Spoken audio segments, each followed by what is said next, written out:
As I read and reflected and prayed over today's readings, several questions arose for me that I'd like to share with you. When was the last time that you truly felt Jesus' compassion for you? The next question was, when was the last time that you truly felt compassion for another person? And lastly, I thought about, how do we grow to be more compassionate?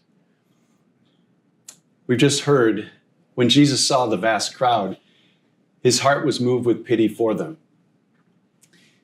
We know that in Jesus' sacred heart, there is more than enough compassion for all men and women and children who are experiencing suffering of any kind. The reason in today's gospel that Jesus felt compassion was because the people were like sheep without a shepherd. They were people who were lost, and they needed someone to guide them.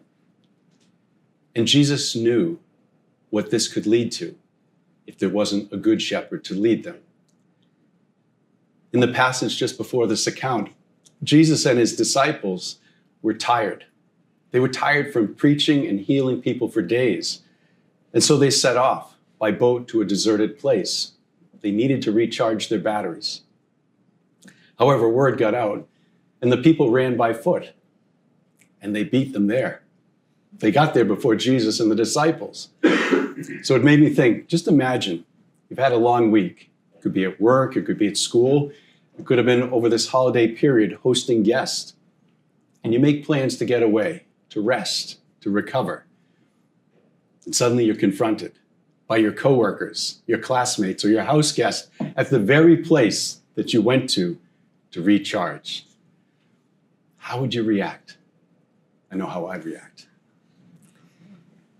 In one of the few times in Scripture, we hear about Jesus' emotions. And it wasn't exasperation, it wasn't resentment, as many of us could feel, but instead, pity. He felt pity out of compassion for the people. In our first reading today from John, we find the answer of how Jesus could respond in this way. John teaches us with four words. For God is love. For God is love. In other words, every action that comes from God is perfectly loving and inexhaustible. The people in that vast crowd must have been physically hungry because they did consume many loaves of bread and many fish that Jesus miraculously multiplied. But the very first reason they followed Jesus was beyond that physical hunger. There had to have been people who had illnesses that were physical and psychological in nature. There were people that had to have had relationship problems with their loved ones and even with God. But they believed that Jesus could help them. Why else would they follow him and then race by foot to the next location? As Jesus looked over that vast crowd, he saw their needs and he felt what they were going through. Every time that we gather in prayer at home or at Mass, we can better perceive how Jesus looks at us and how he feels compassion when we're in need.